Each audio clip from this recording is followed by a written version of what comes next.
영상 하단 더보기란 클릭하시면 간편하게 참여하실 수 있는 링크도 남겨놓을 거니까 이 링크 클릭하셔서 무료 정보방 입장하시기 바라겠습니다. 네, 안녕하세요. 주도현입니다. 오늘 12월 23일 토요일이고요. 오늘도 솔라나 같이 한번 살펴보도록 하겠습니다. 자, 오늘도 솔라나가 거래대금 지금까지 최상단에 위치해 있습니다. 이 말은 그만큼 투자자들의 관심을 받고 있다라는 방증이 되겠죠. 10월부터 상승세를 보이면서 우상향하는 움직임, 저점을 높여가는 움직임을 보여주고 있었고 그 와중에 초록색 단기 이평선 라인을 깨지 않고 이걸 타고 올라가는 움직임이 나왔고요. 최근에 또 한 번 10만원대 저항을 깨고 급등하는 모습을 보여줬습니다. 그리고 최근 이 상승력에 힘입어서 솔라나는 바이낸스 코인까지 제치면서 암호화폐 시가총액 4위에 등극을 했습니다. 최근에 리플을 제치고 5위에 등극한 데 이어서 정말 말 그대로 파죽지세로 4위까지 올라온 거고요. 스테이블 코인 테더를 제외하면 알트코인 중에서는 이더리움 바로 다음으로 2위의 위치까지 올라온 겁니다. 솔라나가 이렇게 최근 상승력을 보여줄 수 있었던 데에는 여러 긍정적인 요소들이 복합적으로 작용했다라고 볼 수 있습니다.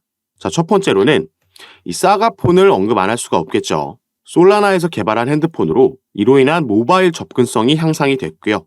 D앱의 저변도 확대가 됐고 솔라나는 탄탄한 스테이킹 자산 규모도 최근 늘어난 네트워크 활동과 집중되고 있는 투자에 긍정적인 영향을 줬다라고 볼 수 있습니다. 그래서 실제로 솔라나는 이 총 예치액이 작년 말 FTX가 파산하고 나서 처음으로 10억 달러를 돌파했습니다. 그리고 추가로 솔라나 네트워크에서 가장 큰 밈코인인 봉크의 역할도 긍정적으로 작용했다라고 볼 수 있겠습니다. 이 봉크가 미국의 암호화폐 거래소인 크라켄에 상장되면서 거래가 엄청나게 늘어났죠. 이번 주에 조금 조정을 받았다고 하지만 이전에 이미 48배의 상승력을 보여준 코인입니다. 그리고 봉크는 방금 말씀드렸던 크라켄 외에도 바이낸스, 코인베이스와 같은 주요 거래소에 모두 상장되어 있는 코인이죠.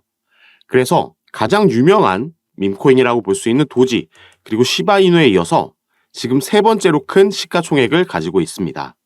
그리고 기술적으로 봐도 우리가 차트에 돌아가서 다시 주봉으로 솔라나를 살펴보면 제가 말씀드렸던 대로 긍정적인 차트의 움직임을 보여주고 있습니다.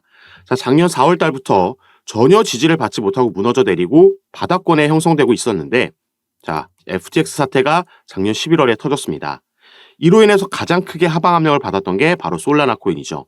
솔라나가 애초에 FTX 그리고 FTX의 자회사인 알라메다 리서치로부터 거액의 투자금을 받으면서 주목을 받았던 코인이고 FTX가 그만큼 솔라나를 많이 보유하고 있었기 때문에 이 이슈가 터졌을 때 가장 크게 하방 압력을 받은 것도 솔라나였습니다. 그래서 다른 코인들이 이전 시세를 회복해주는 와중에도 솔라나는 여길 벗어나지 못하고 있었는데 최근 이 리스크에서 벗어나는 움직임, 그 정황들이 나오면서 상승력이 나오기 시작한 겁니다.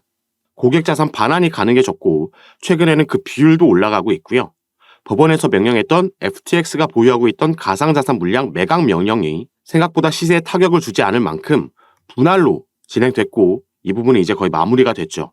그렇기 때문에 우리가 흔히 말하는 이 밥그릇 패턴으로 상승할 수 있다라고 말씀을 드렸고 다만 흘러내리기 전에 지지라인이었던 이 10만원대에서는 한번 저항을 맞고 갈 수 있다라고도 말씀을 드렸습니다.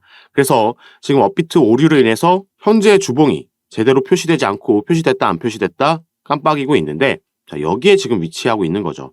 그래서 정확하게 10만원에서 한번 잠시 조정을 받았다가 이걸 강하게 뚫고 올라가 준 겁니다. 그래서 카톡방에 계신 분들께도 여기가 1차 목표가고 빠르게 여기까지 올라가 줄 수 있지만 여기가 매도 타점이 아니라 충분히 솔라나는 더 크게 가줄 수 있다라고 제가 이전부터 지속적으로 말씀을 드렸습니다. 자, 이 부분은 제가 이전에 계속해서 올렸던 영상을 참고하셔도 확인하실 수 있는 부분이고요. 더 큰 상승력을 보여줄 수 있다라고 말씀드렸던 그 근거도 제가 당시에 함께 말씀을 드렸었죠. 오늘 살펴본 여러 긍정적인 이슈들 뿐만 아니라 솔라나는 더 큰 잠재적인 호재를 가지고 있는 코인입니다. 이 호재 배후에 있는 어마어마한 세력이 있기 때문에 우리가 기다리고 있는 내년의 대세 상승장에서는 솔라나가 신고가를 기록할 수도 있겠다라고 말씀을 드렸죠. 내년에 얼마 남지 않은 비트코인 현물 ETF의 승인 기한이 다가오고 있고 이와 관련된 긍정적인 소식들도 계속해서 전해지고 있습니다. 블랙록을 포함한 여러 기업들이 SEC에서 요청한 수정안을 제출하고 있고 최근 SEC에서 비트코인 현물 ETF를 신청한 기업들과 컨퍼런스 콜을 진행하기도 했죠. 그리고 내년 4월에는 비트코인의 반감기까지 예고되어 있습니다. 이 채굴에 대한 보상이 반으로 줄기 때문에 그 가치가 올라가면서 대세 상승장이 나왔던 시기를 얘기하죠.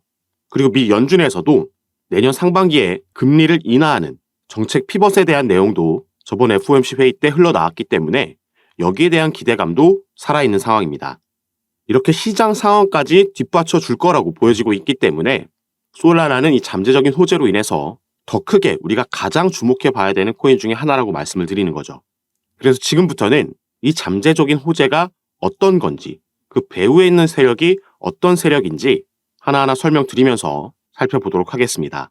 자, 여러분들은 오늘 영상 본격적으로 시청하시기 전에 밑에 있는 구독과 좋아요 버튼 한 번씩만 눌러주시면 제가 이렇게 영상 제작하는 데에 큰 힘이 된다라는 점 먼저 말씀드리고요.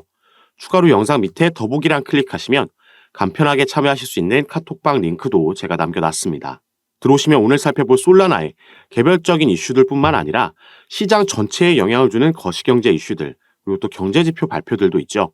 이런 이슈들의 시장이 어떻게 반응하는지 확인하고 여기에 따라서 우리가 가져가야 되는 알맞은 스탠스와 타점, 전략과 비중까지 카톡방에서 가장 빠르게 공유해드리고 있으니까 이런 부분 받아보시면서 저와 함께 투자하실 수 있는 공간이니까요. 여기에도 한 번씩 관심 가져주시고 확인해 주시면 감사하겠습니다. 자, 그럼 지금부터 바로 이 잠재적인 호재 소식 하나하나 살펴드리도록 하겠습니다. 자, 보시면요. 자, 게리 겐슬러, 미국의 증권거래위원회의 위원장입니다. 이 사람이 FTX의 부활을 시사하면서 FTX 코인인 FTT가 167% 상승을 했습니다. 자, 그리고 여기서 또 한 가지 제가 이미지를 보여드릴 건데요. 자, 바로 이 블랙록이라고 최근에 많이 들어보셨을 겁니다. 이 솔라나는 FTX로부터 거액의 투자금을 받았고 FTX는 바로 이 블랙록에 많이 투자를 했던 기업입니다. 자, 그런데 블랙록이 어떤 기업이죠? 세계 최대의 자산 운용사입니다. 무려 운영하고 있는 자산이 1경이 넘는다라고 알려져 있죠. 그래서 이 블랙록이 비트코인 현물 ETF를 신청했다라는 소식이 전해졌을 때 시장 자체가 반등을 만들어낼 수 있었던 겁니다. 그리고 최근에는 오보였지만 이 블랙록이 비트코인 현물 ETF를 승인받았다라는 소식이 전해졌을 때 비트코인이 무려 10분 만에 10% 급등하는 모습도 보여줬었죠. 그래서 어마어마한 자금을 보유하고 있고 또 그만큼의 영향력을 가지고 있는 기업이라고 보시면 되는데요. 자, 여기서 다시 이 커넥션을 하나하나 살펴보자면 일단 이 솔라나는 투자 자금 유치가 정말 잘 되어 있는 코인입니다. 그래서 지금 이 블랙록에서 FTX에 투자, 그리고 FTX가 솔라나로 투자한 이 구조를 가지고 있는 거고 블랙록이 이 FTX의 자금 회수를 위해서 여기에 투자한 자금을 회수하기 위해서 솔라나의 부흥을 일으킬 것이란 시나리오가 나오고 있는 거죠. 그리고 이 부흥을 어떻게 이끄냐? 바로 이 부분이 지금 언급이 되고 있습니다. 솔라나의 현물 ETF라는 거죠.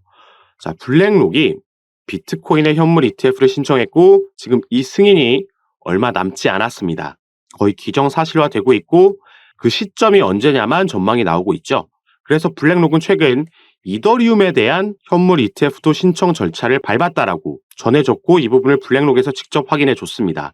그러면서 이더리움이 하루 만에 13% 급등하는 모습을 또 보여줬죠. 그리고 나서 이 다음 타자가 이제 방금 살펴봤던 이 커넥션에 의해서 솔라나가 될 가능성이 높다라는 얘기가 나오고 있습니다. 그리고 여기서 또 한 가지 중요한 건 자, 블랙록의 CEO 바로 레리 핑크라는 인물이 있습니다. 이 레리 핑크라는 인물은 현 정부 민주당의 주요 후원자 중 한 명이죠. 그리고 아까 우리가 기사에서 살펴봤던 이 게리 겐슬러라는 인물, SEC의 위원장은 현 정부 바이든 행정부에서 임명한 인물입니다. 그렇기 때문에 그가 임명되고 나서 그의 임기 기간 동안 계속해서 이 민주당 강경파들의 눈치를 봐왔었죠. 자, 여기서도 우리가 커넥션을 그려볼 수가 있죠. 블랙록의 CEO 레리 핑크가 민주당의 주요 후원자고 이 민주당에서 임무한 인물이 바로 SEC 위원장 게리 겐슬러라는 겁니다. 그래서 이 사람이 지금 이 FTX 부활을 직접 시사하고 나선 거죠. 그리고 만약에 정말 이 시나리오대로 흘러간다라면 그리고 그 가능성도 충분히 높다라고 보여지고 있기 때문에 솔라나 같은 경우에는 애초에 우리가 생각했던 10만 원대가 아니라 그 위로 충분히 그 상승력을 높여갈 수 있다라고 보고 있는 겁니다. 그래서 이런 부분 만약에 또 이런 시나리오로 간다고 해도 세력들은 중간중간 이 조정을 줬다가 가져갈 수 있겠죠. 그래서 최대한 개인들의 물량을 뺏어 먹고 본인들의 물량을 확보한 다음에 가져갈 수 있습니다. 그래서 이런 부분을 잘 파악하면서 우리가 매매를 진행해야겠고, 이 부분 제가 카톡방에서 가장 빠르게 파악하고 공유해 드릴 거니까 여러분들도 미리 들어오셔서 이런 부분 받아보시면서 여러분들 투자 판단에 참고하시고 매매 진행하시기 바라겠습니다. 제가 카톡방에서 이런 부분 전부 무료로 공유해 드리고 또 잡아 드리는 거니까 이 부분 안심하시고, 여러분들은 위에 보이시는 제 전화번호 010-6531-7908번입니다. 위에 제 전화번호로 숫자 7이라고만 문자로 보내주시면요, 제가 이 문자를 확인하는 대로 순차적으로 연락드려서 카톡방 초대 도와드리도록 하겠습니다. 그리고 아까 말씀드렸듯이 문자 전송 힘드신 분들은 영상 밑에 더보기란에 이 링크로도 충분히 참여가 가능하시니까요. 이 부분 통해서도 들어오셔서 제가 어떻게 이런 부분 잡아드리고 또 도움 드리는지 직접 확인해 보시고 판단해 보시기 바라겠습니다. 자, 그럼 오늘 영상 여기서 마무리하도록 할 거고요. 저는 다시 카톡방에서 여러분들 대응 도와드리고 상담 도와드리면서 찾아뵙도록 하겠습니다. 감사합니다.